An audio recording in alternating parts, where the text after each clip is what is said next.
తిరిగి స్వాగతం. తమ డిమాండ్లు నెరవేర్చాలని విద్యుత్ రంగ కాంట్రాక్టు కార్మికులు చేస్తున్న దీక్షలు నేడు కూడా కొనసాగాయి. వేతన చెల్లింపును మూడవ పార్టీ విధానం ద్వారా కాకుండా నేరుగా సంస్థ నుండి అందజేయాలని, సమాన పనికి సమాన వేతనం చెల్లించాలని, దశల వారీగా అర్హులైన వారిని క్రమబద్ధీకరించాలని 3 డిమాండ్లతో కార్మికులు గత 9 రోజుల నుండి దీక్షలు చేస్తున్నారు.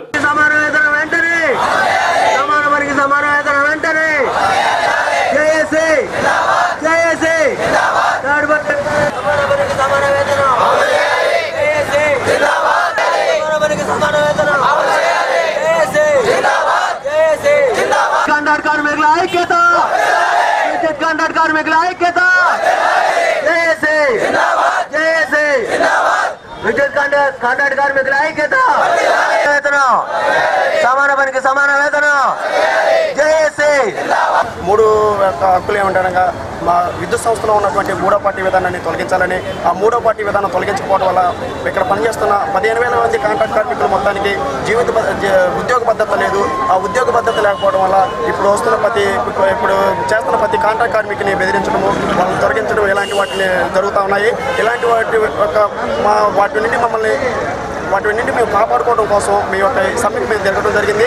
ముఖ్యంగా తెలియజేయడం ఏంటంటే, ఇలా విద్యుత్ సంస్థలో పనిచేస్తున్నటువంటి 15,000 మంది కాంట్రాక్ట్ కార్మికులు కూడా కొన్ని 10-15 సంవత్సరాల నుంచి ఈ సంస్థలో పనిచేస్తూ ఉన్నారు. వాళ్ళకి సాలీసామైనటువంటి జీవితాలతోటి అందరూ ఇప్పటి వరకు నెట్టుకొస్తున్నా కానీ ప్రభుత్వం వారి మీద వాళ్ళకి ఎలాంటి సపోర్ట్ కానీ లేకపోతే వాళ్ళకి ఉద్యోగ భద్రత కానీ లేకుండా వాళ్ళ జీవితాన్ని గడవడానికి సాలీసామ జీవితాలతోటి ఉంటున్నారు. స్థానిక గోరంట్లలోని శ్రీ వెంకటేశ్వర స్వామి వారి దేవాలయంలో దశావతార కళ్యాణ మహోత్సవం అంగరంగ వైభవంగా కొనసాగుతున్నది. వైష్ణవ సాంప్రదాయం ప్రకారం స్వామివారిని రోజుకు ఒక అలంకరణలతో విశేషంగా పూజిస్తున్నారు. ప్రత్యేక అర్చనలతో పాటుగా అభిషేకాలు, యాగాలు నిర్వహిస్తున్నారు. ఈ కార్యక్రమంలో అధిక సంఖ్యలో భక్తులు పాల్గొని స్వామివారిని దర్శించుకుంటున్నారు. ఈ సందర్భంగా ఆలయ కమిటీ సభ్యులు మీడియాతో మాట్లాడారు.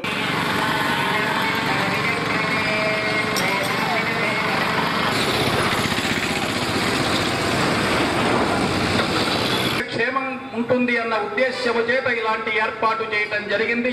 అలాంటి కళ్యాణ మహోత్సవం ఆచరించే ముందుగా ప్రతిరోజు కూడా సాయంత్రం ఈ సుదర్శన మహానుభావుడు అంచేత దానికి అనుగుణమైనటువంటి విధంగా అటువంటి మనం ఈ సూచించేటువంటి శక్తిని ప్రసాదించవలసింది అని అంటూ ఆ భగవంతుని కార్యక్రమానికి సిద్ధమైనటువంటి విధంగా ఉన్న ఈ పూర్ణాహుతి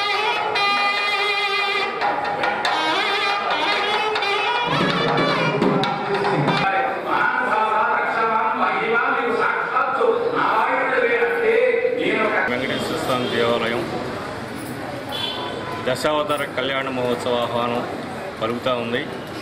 దక్షిణాది రాష్ట్రాల్లో రంగనాథ స్వామి వారిని 3 దేవతలు వైకానస సాంప్రదాయ ప్రకారం వైకుంఠానికి మేలుకొలుపు ఉత్సవమే ఈ దశావతార కళ్యాణం.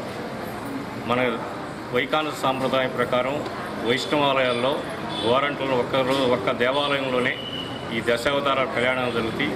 రెండోది భద్రాచలంలో అలంకారాలు జరుగుతాయి. ఆ సాంప్రదాయాన్ని పాటించాలని, భక్తులకి కనుల విందుగా చేయాలని మా కమిటీ నిర్ణయించి గత 6 సంవత్సరాల నుంచి దశావతార కళ్యాణం చేస్తున్నాం. స్థానిక రామిరెడ్డి తోటలో క్రిస్మస్ ను పురస్కరించుకొని సెమీ క్రిస్మస్ వేడుకలను ఘనంగా నిర్వహించారు. చిన్నారులచే పలు నృత్య రూపకాలు, గేయాలపలతో పలు కార్యక్రమాలు నిర్వహించారు. క్రీస్తు జన్మ వృత్తాంతం తెలిపే నాటికలు, ఆయన మానవాళికి అందించిన బోధనలు వివరిస్తూ ప్రదర్శించిన రూపకాలు ఆహుతులను విశేషంగా అలరించాయి. నగరంలో కూడా క్రిస్మస్ సందడి ప్రారంభమైంది. చర్చిలన్నీ ప్రత్యేక ప్రార్థనలతో మారు మోగుతున్నాయి.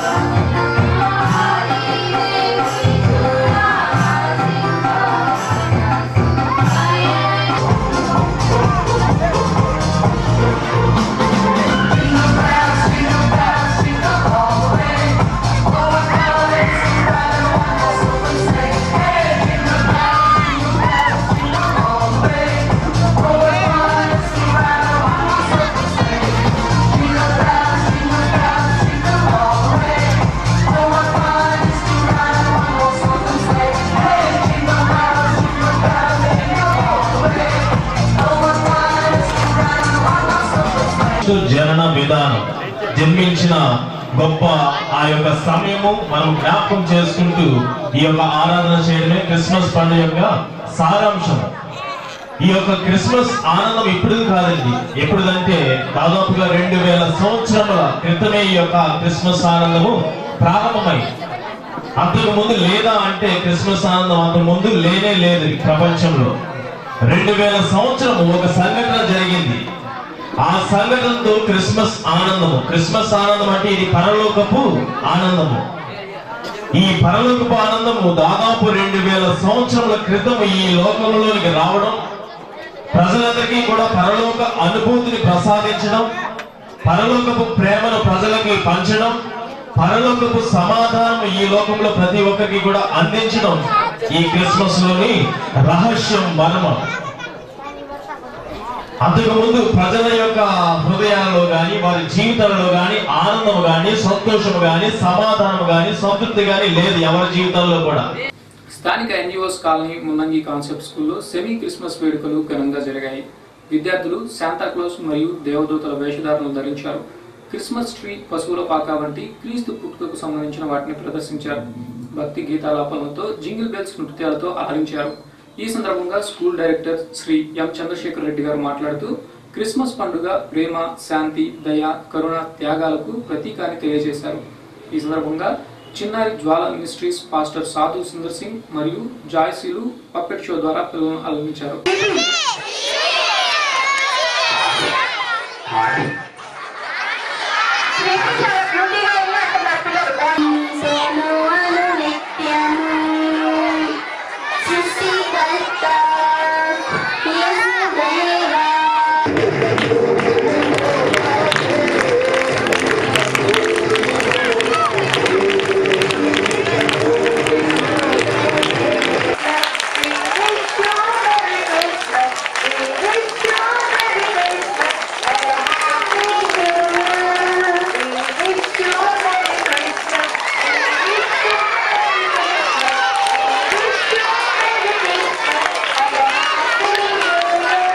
QTV న్యూస్ ముగించే ముందు హెడ్లైన్స్ మరొకసారి.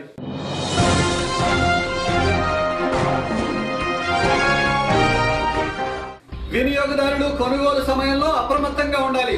వినియోగదారుల అవగాహన సభలో బీజేపీ నాయకులు ఆలూరి కోటేశ్వరరావు.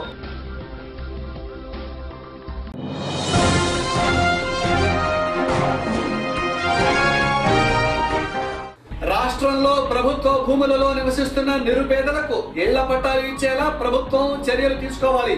సిపిఐ రాష్ట్ర ఉపాధ్యక్షుడు ముప్పాళ్ళ నాగేశ్వరరావు.